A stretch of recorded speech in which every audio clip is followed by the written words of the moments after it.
Hello friends, எல்லோரும் எப்படி இருக்கீங்க? நான் நல்லா இருக்கேன். இன்றைக்கி என்ன வீடியோ பார்க்க போகிறோன்னா, தக்காளி சாதம் தான் பார்க்க போகிறோம். வாங்க சிம்பிளாக டேஸ்டியாக எப்படி செய்கிறது பார்க்கலாம். ஒரு பாத்திரம் எடுத்துகிட்டு அதில் 4 ஸ்பூன் எண்ணெய் விட்டுக்கிட்டேன். ஒரு வெங்காயம் பெரிய சைஸ் ஸ்லைஸை கட் பண்ணி எடுத்து வச்சுருந்தேன். அந்த வெங்காயம் சேர்த்துக்கிட்டேன். இந்த மாதிரி வீட்டில் இருக்கிறத வச்சு சிம்பிளாக செஞ்சு பாருங்கள் எப்படி இருக்குன்னுட்டு. நம்ம அது இதுன்னு போட்டு செய்கிறத விட இந்த மாதிரி செஞ்சு பாருங்கள், நல்லாவே இருக்கும் டேஸ்ட்டு.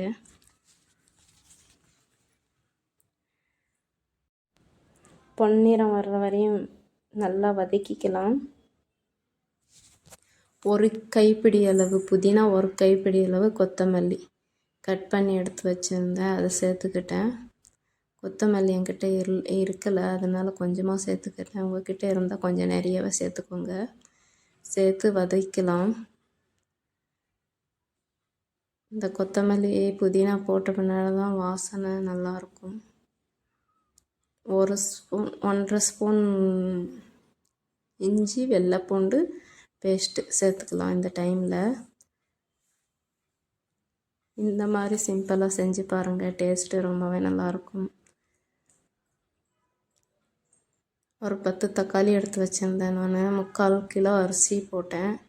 அதுக்கு 10 தக்காளி கட் பண்ணி எடுத்து வச்சுருந்தேன், அது சேர்த்துக்கலாம். தக்காளி சாதத்துக்கு தக்காளி நிறையா இருந்தால் தான் நல்லாயிருக்கும்.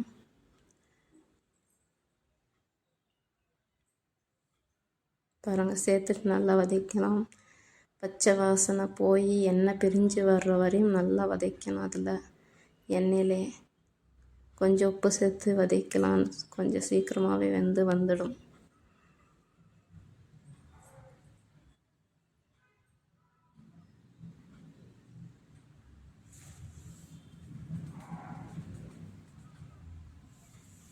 நீங்கள் எந்த மாதிரி தக்காளி சாதம் செய்வீங்க சொல்லுங்கள் கமெண்ட்டில்.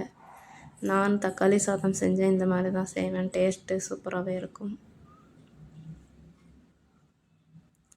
பட்டாணி ஊறி வச்சுருந்தேன், அதை ஒரு கைப்பிடி அளவு சேர்த்துக்கிட்டேன்.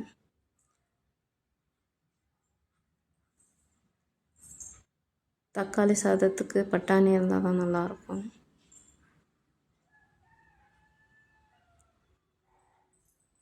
வந்துடுச்சு.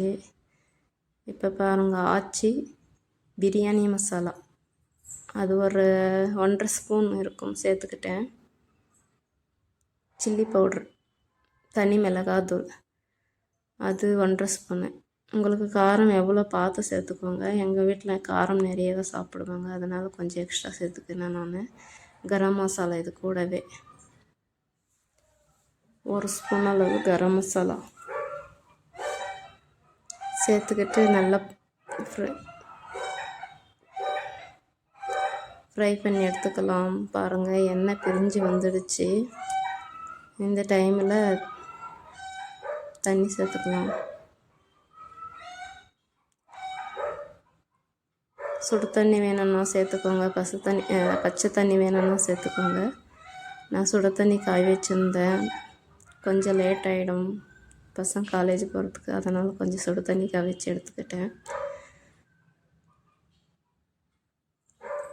உடனே கொதிச்சிடும். சுடு தண்ணி காய வச்சு ஊற்றிக்கிட்டா லேட் ஆகாது, கொஞ்சம் சீக்கிரமாக ஆகிடும். அதனால் சுடு தண்ணி காய வச்சுருந்தேன் நான். பாருங்கள், கொதி வந்துடுச்சு. இந்த டைமில் அரிசி சேர்த்துக்கலாம். அரிசி சேர்த்துட்டு உப்பு எவ்வளோ தேவையான அளவு உப்பு சேர்த்துக்கோங்க. நான் 3 கிளாஸ் அரிசி எடுத்துருந்தேன், அதே கிளாஸில் 5 கிளாஸ் தண்ணி எடுத்துக்கிட்டேன். இந்த அளவில் எடுத்துக்கோங்க, கரெக்டாக வரும்.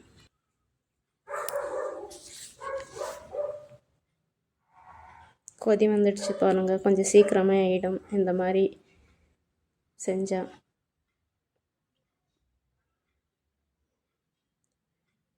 முக்கால் பதத்துக்கு வெந்த பின்னாடி ஸ்டவ் ஸ்லிம் பண்ணிவிட்டு மூடி வச்சுட்டா தக்காளி சாதம் ரெடி ஆகிடும். பாருங்கள், இந்த டைமில் நான் ஸ்டவ் ஸ்லிம் பண்ணிவிட்டு மூடி வச்சிடுவேன்.